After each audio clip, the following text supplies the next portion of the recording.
no livro de Ruth, no capítulo de número 1. Ruth, capítulo de número 1, e teremos nos próximos domingos, quando eu aqui estiver pregando, falando sobre este livro, meditando na história de Ruth e Noemi. No versículo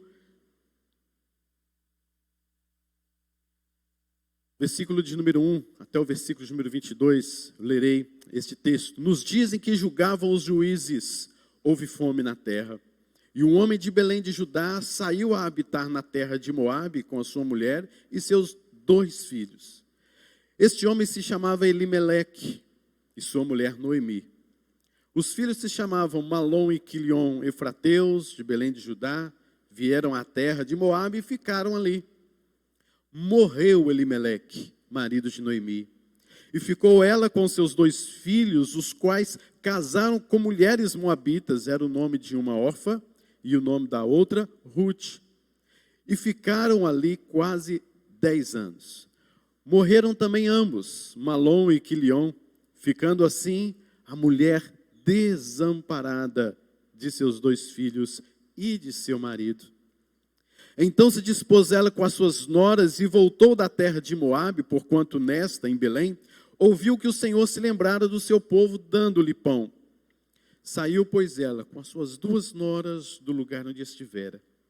E indo elas caminhando de volta para a terra de Judá, disse-lhe Noemi: Ide, voltai cada uma à casa de sua mãe, e o Senhor use convosco de benevolência, como vós usaste com os que morreram, e também comigo. O Senhor vos dê que sejais felizes, cada uma em casa de seu marido. E beijou-as.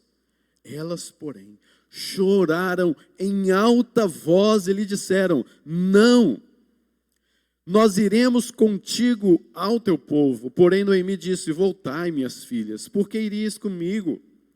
Tenho eu ainda no ventre filhos, para que vos sejam por maridos? Tornai, filhas minhas, ide-vos embora, porque sou velha demais para ter marido. Ainda quando eu dissesse, tenho esperança, ou ainda que esta noite tivesse marido e houvesse filhos, esperá-los ieis até que viessem a ser grandes? Abster-vos-ias de tomardes maridos? Não, filhas minhas. Porque por vossa causa a mim me amarga o ter descarregado o Senhor contra mim a sua mão. Então de novo choraram em voz alta. Orfa, com um beijo, se despediu de sua sogra. Porém Ruth se apegou a ela. Disse Noemi: Eis que a tua cunhada voltou ao seu povo e aos seus deuses. Também tu, volta após a tua cunhada. Disse, porém, Ruth: Não me instes para que te deixe e me obrigue a não seguir-te. Porque aonde quer que fores, irei eu, e onde quer que pousares, ali pousarei. O teu povo é o meu povo, o teu Deus é o meu Deus.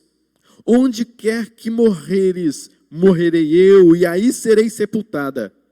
Faça-me o Senhor o que bem lhe aprouver, se outra coisa que não seja a morte me separar de ti. Vendo, pois, Noemi, que de todo estava resolvida a acompanhá-la, deixou de insistir com ela.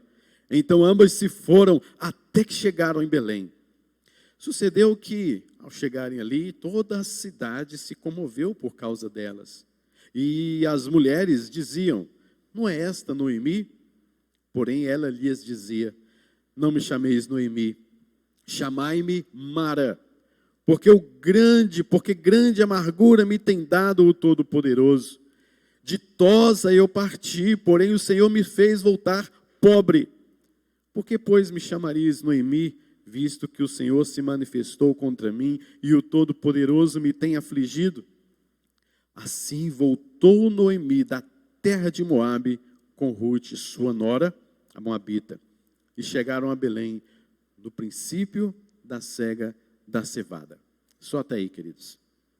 Meus irmãos, nós veremos hoje algumas lições que podemos aprender no livro de Ruth. E nas demais lições falaremos mais especificamente, capítulo por capítulo, sessão por sessão, para aprendermos ainda mais sobre este livro. mas já deu para você perceber que este livro trata de um drama de uma família, mostrando até mesmo, querido, que como que Deus se importa com a família e dedica um livro inteiro da Bíblia só para tratar deste homem e também da sua família. E percebemos também que é uma bela história de amor, não é verdade? A história de uma nora para com uma sogra.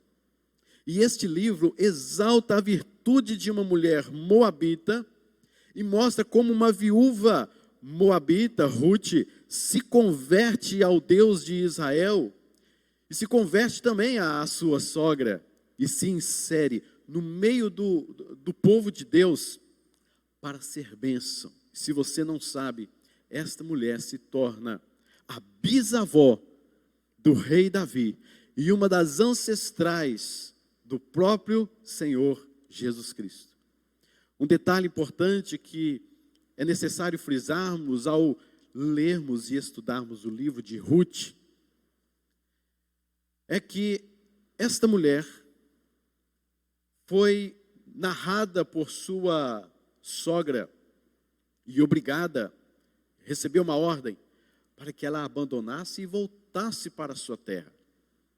A sua cunhada se foi, Ofra, mas Ruth disse este versículo maravilhoso e que ela cumpriu cabalmente. Ela disse: não me instes, não me obrigue a não seguir-te. Onde quer que fores, irei eu, onde quer que pousares, pousarei eu, teu povo será o teu povo, teu Deus será o meu Deus, e só a morte há de nos separar. E Ruth seguiu esta mulher, a sua sogra, durante toda a sua vida. O detalhe que é importante aqui, queridos, que humanamente falando, é que aqui, se Ruth tivesse a mesma atitude de sua cunhada, de ter ido embora e abandonado ou deixasse a sua sogra, toda a ascendência de Jesus, toda a semente da mulher, toda aquela promessa da genealogia daquele que viria, teria sido quebrada exatamente neste momento, humanamente falando. A decisão de Ruth foi uma decisão crucial para que a continuidade da ancestralidade do Senhor, do Messias Jesus Cristo, do próprio reinado de Davi, aqui seria quebrada e tudo desmantelado. Eu não sei o que Deus iria fazer, com certeza ele teria outro plano, mas o plano era somente esse. E Ruth acompanhou a sua sogra até o último dia, de fato, de sua vida.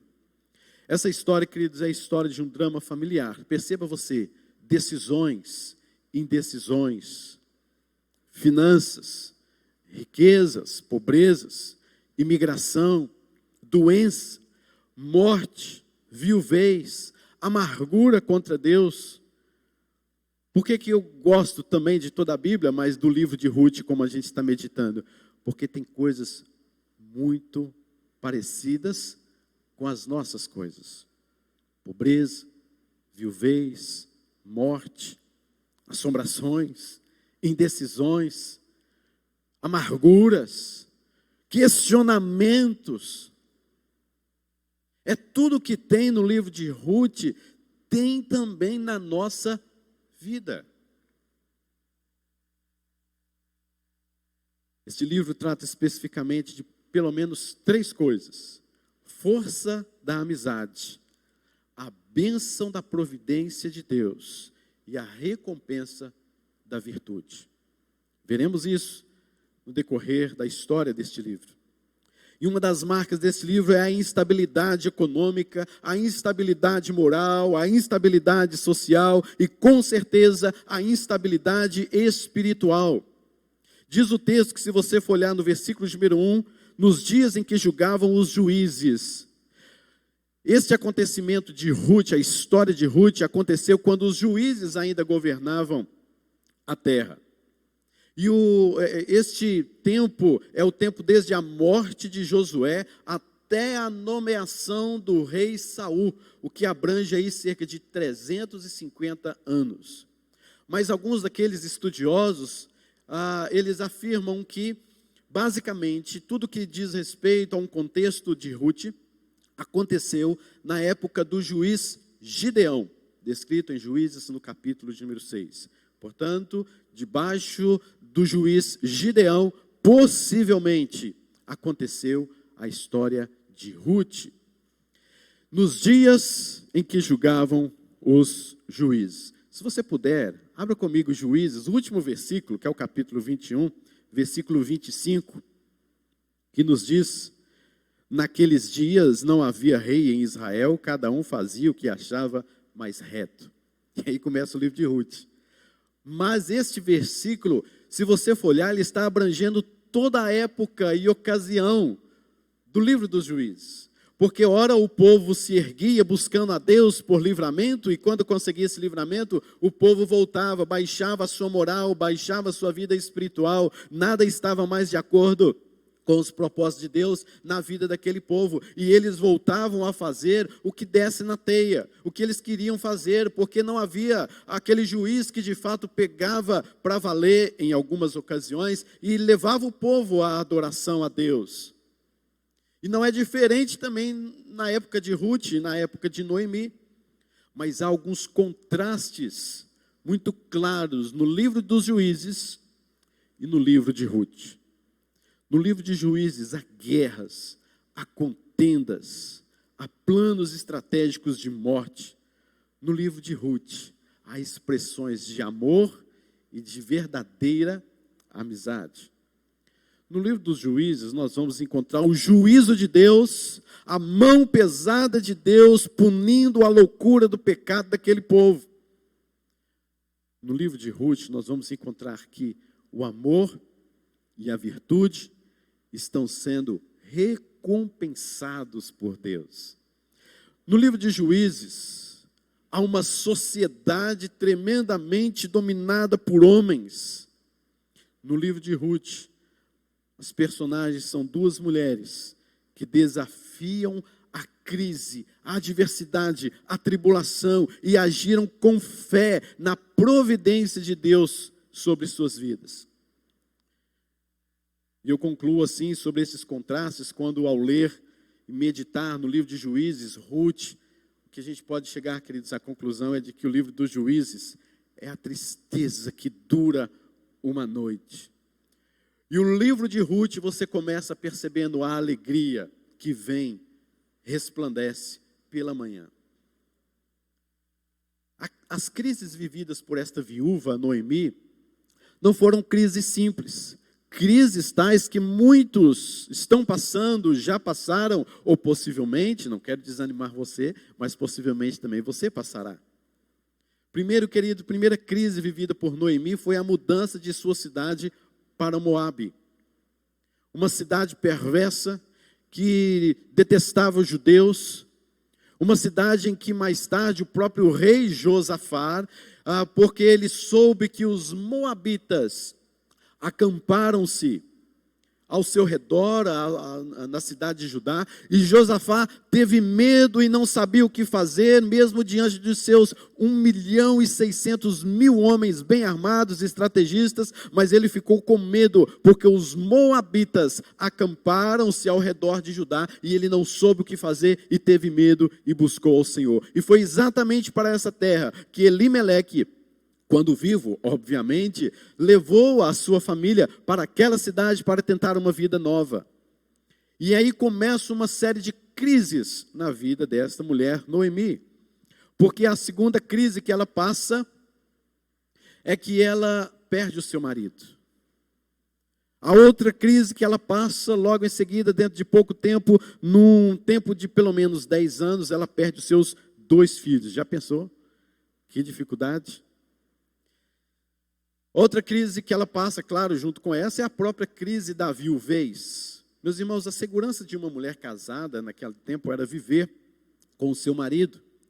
A esperança e a segurança de uma mulher solteira é o abrigo que ela tinha na casa dos seus pais. Mas uma viúva naquela época, ela tinha total desamparo. Noemi está viúva, não tem filhos, não tem dinheiro, está fora do seu país e ela está em completo desamparo da vida. Meu Deus do céu, que vida Que momento, que crise já se imaginou numa situação como essa? Outra crise é que quando ela volta revoltada com Deus, amargurada com o próprio Deus. Noemi, querido, nunca foi seduzida por adorar as divindades de Moabe, Camus e Baal. Você percebe que por mais que ela culpa a Deus, ela tem amargura no seu coração, mas ela sabe que Deus está no controle de tudo. Ela sabe e reconhece que Deus, ela nunca foi seduzida, mesmo estando em terra estranha, mesmo estando longe de seu Deus, naquela terra de Deus ali, mas ela nunca esteve de fato longe do Deus da sua vida. Ela nunca foi seduzida por aqueles outros deuses e por uma terra estrangeira. Mas a teologia dela, né? As sequências do que ocorre em sua vida são claramente perceptíveis, mas o seu pensamento acerca de Deus começa a ter alguns equívocos, porque ela achava que toda a desventura que ela estava vivendo era um juízo pessoal de Deus, era Deus descarregando a ira dele sobre ela, sem que ela olhasse as coisas boas que estavam acontecendo no meio das tragédias e das crises da sua vida. Ela simplesmente focou os seus olhos na crise e na adversidade, como nós sempre fazemos. Porque no meio da crise, os nossos olhos só se viram, só se tornam, só se converte para a crise. E a gente não consegue visualizar as coisas boas, permanentes, fruto da providência de Deus em meio às crises nas nossas vidas, mas olhamos só as crises, olhamos só as tragédias, colocamos o nosso coração só nas desventuras da nossa vida. Às vezes, queridos, nos detemos num ponto, começamos a murmurar, reclamar, e tornamos a nossa vida ainda mais pesada, e deixamos de olhar como que Deus está agindo em nosso favor, com a sua providência, em meio às crises. Noemi tinha alguns pontos maravilhosos também. Ela casou 2 filhos com mulheres estrangeiras e pagãs, mas que foram bênçãos em sua vida. Ela teve 10 anos de relacionamento com noras, Ofra e Ruth, de total harmonia, total carinho e demonstração de amor. Essas mulheres foram bênçãos na vida de Noemi, especialmente Ruth. E no final do capítulo 1, versículos 20 e 21, qual nós já lemos, mas diz: não me chameis Noemi, chamai-me Mara, porque grande amargura me tem dado o Todo-Poderoso. O nome Mara significa amarga ou amargura. Ela, queridos, não atribuía ao acaso o que ela estava passando. Isso é um ponto bom. Ela não atribuía ao acaso, ela sabia que era Deus. Ela não atribuiu aqueles problemas a Camus, a Baal, a alguma outra circunstância, ao acaso, mas atribuiu a Deus. Foi Deus que me fez e está me fazendo passar por isso. Diz o texto que ela saiu ditosa e voltou pobre, no versículo de número 21. Ela colocou nas costas de Deus toda a sua desventura, o prejuízo, a situação. Ela está com raiva de Deus. Ela está revoltada com Deus. Deus para ela se manifestou contra. Ela diz que Deus é o seu próprio inimigo. Deus é todo-poderoso, Ele é soberano, Ele é glorioso, mas Ele está contra mim. Ele deixou o meu coração aflito. Ele é meu inimigo, está guerreando contra mim, e Noemi está com a vida amargurada. É necessário, queridos, olhar para a nossa vida de acordo com os planos soberanos de Deus, mesmo que nós não entendamos. Mas uma coisa é certa, queridos, isso é difícil demais. Isso é difícil demais, porque exige de nós uma aprendizagem. Exige de nós colocar na nossa mente, no nosso coração: eu tenho que pensar em Deus, eu tenho que confiar, eu tenho que descansar, e eu preciso descansar. A gente não consegue fazer isso. Olhar para os planos de Deus e olhar para as crises da vida, as desventuras da vida e falar assim: posso ficar em paz. Meus irmãos, é um trem difícil demais, é complicado, não é fácil, exige aprendizagem, exige de nós o saber como descansar em Deus. Algumas lições então que aprendemos no livro de Ruth, dando assim essa introdução. Em primeiro lugar, queridos, primeira coisa que eu aprendo nesse livro: aquilo que Deus providencia em sua vida é maior do que a crise pela qual você está passando. Louvado seja Deus por isso. Aquilo que Deus providencia em sua vida é maior do que a crise pela qual você está passando. É isso, meus irmãos, olhar a nossa vida na perspectiva de Deus. No meio da sua crise, no meio dos problemas, no meio das aflições, queridos, tem planos de Deus, tem propósito de Deus. Eu às vezes nem consigo enxergar, eu às vezes não consigo nem ver, e às vezes o meu coração se torna até amargo diante de Deus, porque o Todo-Poderoso afligiu o meu coração. Mas uma coisa eu tenho certeza, eu posso ter certeza de que há planos de Deus nesse negócio. Há propósitos de Deus diante da minha dor. Na dor tem algo especial de Deus. É isso que Noemi está passando, é isso que Ruth, também viúva, está passando. Dor, desventuras, mas essas duas mulheres sabem e estão cientes de que a providência de Deus será maior do que as crises que elas estão passando. O que prevalece sempre, queridos, você pode saber disso, você sabe disso. O que prevalece sempre não é a tragédia, não é a crise. O que sempre prevalece é a providência divina. As crises vão, as desventuras vêm, a dor vem, o problema vem, mas eles passam. E quando eles passam, você olha e a providência de Deus continua firme. As minhas palavras não passarão. Ouvi certa vez alguém dizendo, e eu achei muito importante, e para trazermos aqui para nós nesta noite, diz assim: o limite do homem não esgota as possibilidades do agir de Deus. O limite das suas forças, tudo que você faz, tudo que você pensa, a sua ação, a sua reação diante de desventuras da vida, não esgota as possibilidades do agir de Deus na sua vida. Segunda lição, queridos: o amor de Deus não é demonstrado apenas para um gueto de pessoas, mas para todos aqueles que lhe apraz. O amor de Deus não é demonstrado apenas para um povo, uma pessoa, duas pessoas, um grupo, um gueto de pessoas. O amor de Deus é manifestado a todos aqueles que lhe apraz. Deus aqui está cumprindo, queridos, o que diz em Gênesis capítulo número 12, versículo 3. Todas as famílias da terra serão abençoadas por meio de Abraão. E por meio de Abraão há o propósito de alcançar todos os povos. E é exatamente no livro de Ruth que nós temos esta lição maravilhosa de uma mulher que vem do paganismo.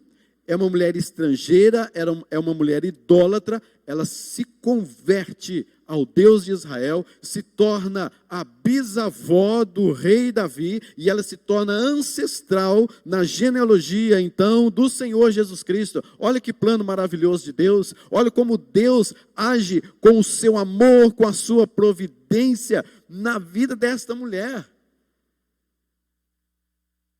Perceba o primeiro ponto, que a providência de Deus é maior.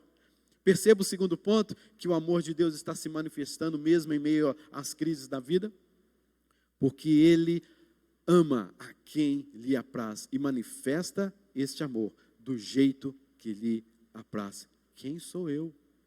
Pastor, teólogo, ou seja lá o que mais for nesse negócio para cima aí, para tentar desvencilhar e explicar o amor de Deus para conosco. Quem sou eu? Quem somos nós? Porque Ele manifesta o seu amor a quem lhe apraz, a quem Ele quiser.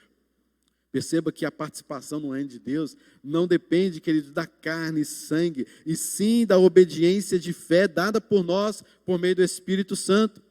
Ruth aceitou o povo de Deus e o povo de Israel e se tornou então uma das ancestrais do Messias. Perceba bem comigo, queridos, como é prova tão grande do amor de Deus.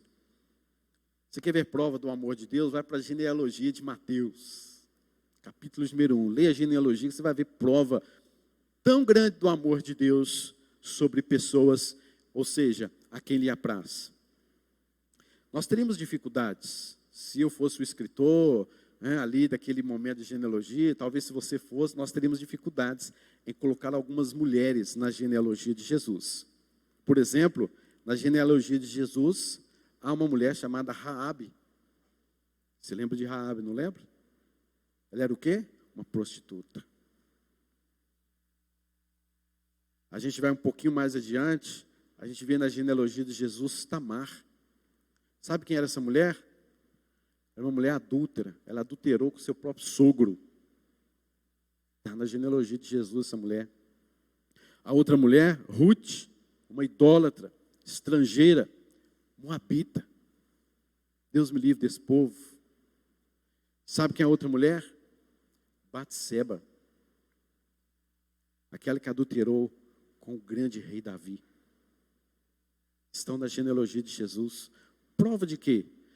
Do amor, da bondade de Deus a quem lhe apraz. E são estes os ancestrais que fazem parte da genealogia do nosso Deus, a quem amamos, adoramos e prestamos-lhe culto, louvor e adoração. Mas veio também destas mulheres, porque Deus, Ele ama quem lhe apraz. Queridos, isso mostra o significado de que Deus pega gente como eu, pega gente como você, indignos da sua graça, indignos da sua misericórdia, do seu poder, e nos transforma, e nos faz membros da sua família, para a glória dele.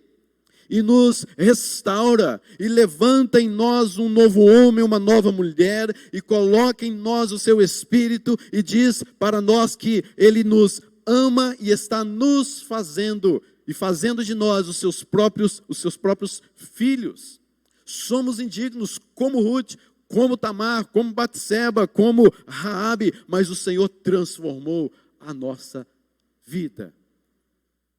Graças a Deus por isso. Terceira lição, queridos, que vemos aqui. Busque sempre manifestar o poder do amor, pois o amor transpõe e resplandece sua beleza bem acima das maiores adversidades da vida.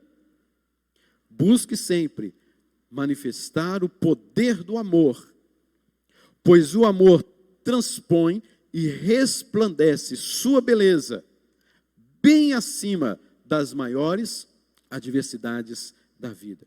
Sabemos pelo livro de Cantares que o amor é mais forte que a morte, que o amor é verdadeiro, é puro, é sem interesse. E aqui a gente vê em Ruth a mais bela declaração de uma viúva pobre para uma outra viúva pobre que perdeu tudo na vida e com o coração aflito.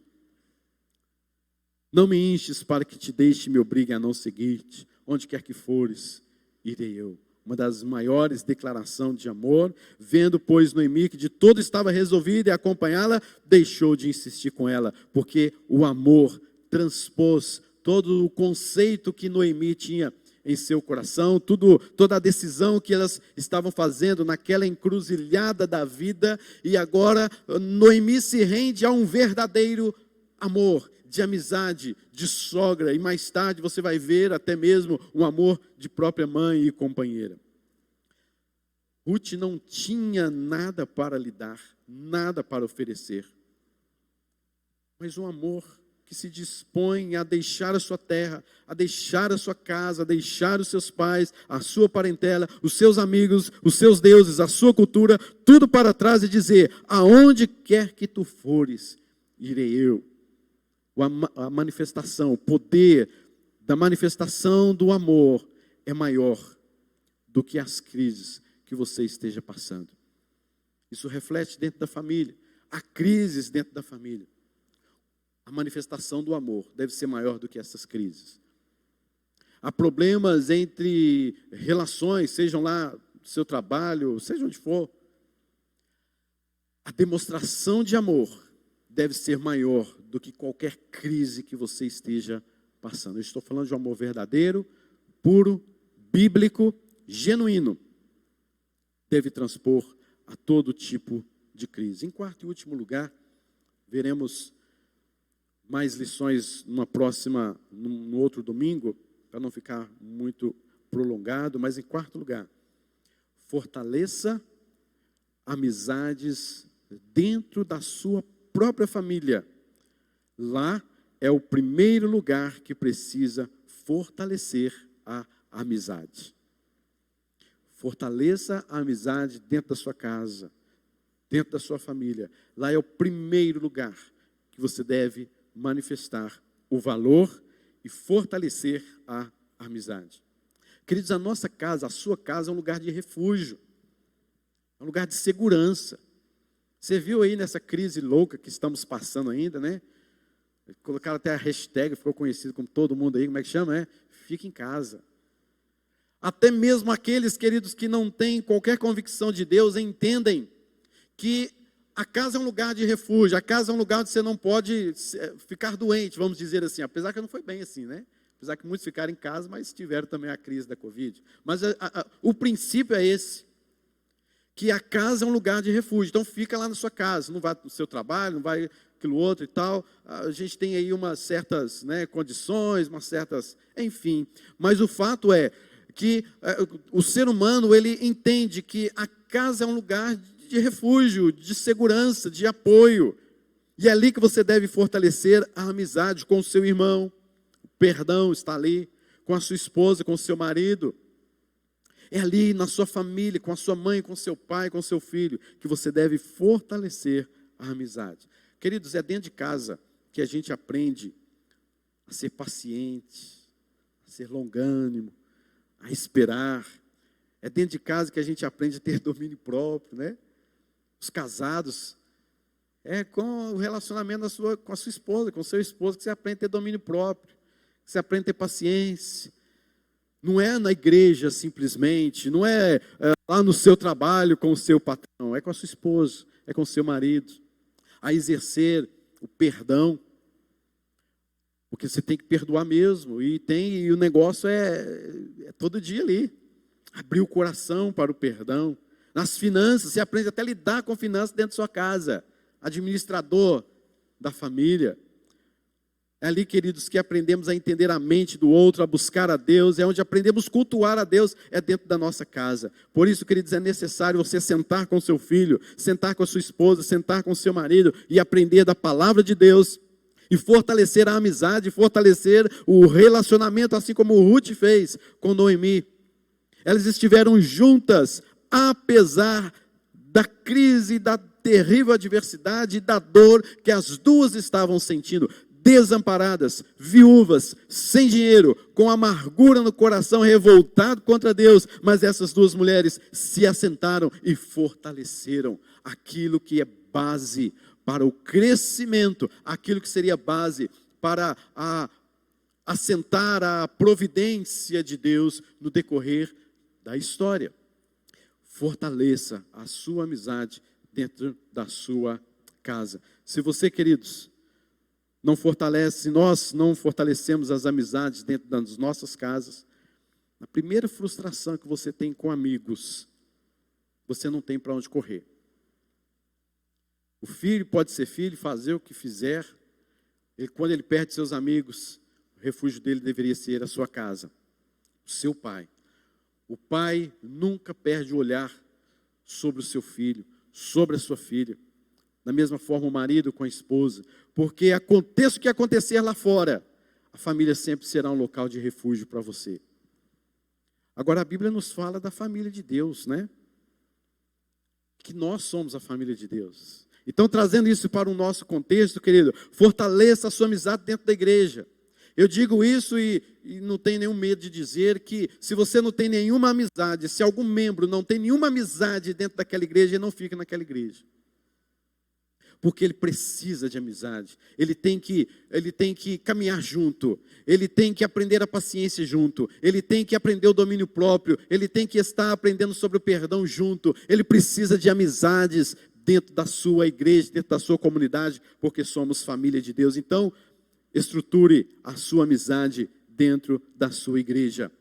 É na igreja que nós encontramos pastores, líderes espirituais que podem ajudar você a vencer traumas da vida, as dificuldades, as dores da vida e estabelecer uma visão do alto para as suas decisões aqui na terra. Há irmãos conselheiros, há irmãos que vão abençoar a sua vida. Estruture amizades dentro da igreja e fala isso para o seu filho também.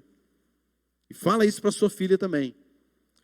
Porque eles precisam estar na igreja, tendo amizades de gente da igreja, para que a sua vida seja calcada diante da palavra do Senhor. Não estou dizendo que ele não deve ter amizade com pessoas de fora, mas só estou dizendo que esta família da fé, a família, casa, são locais de refúgio, fortaleza e segurança para a sua família e para a sua vida.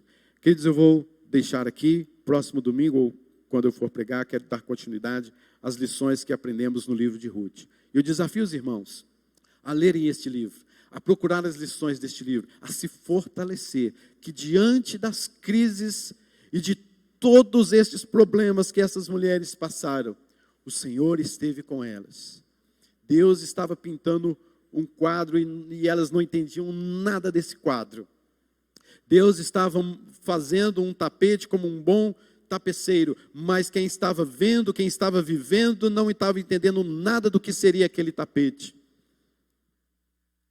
Mas Deus tinha planos perfeitos, providência maravilhosa de Deus no livro de Ruth. Leia este livro, aplique o amor de Deus, veja o amor de Deus na leitura deste livro e voltemos para cá para meditarmos neste santo livro, desta santa mulher, desta santa sogra, que fez da sua história uma história repleta da providência de Deus em sua vida. Tenha fé, confie, espere sempre no Senhor. Que Deus nos abençoe, queridos, em nome de Jesus. Amém.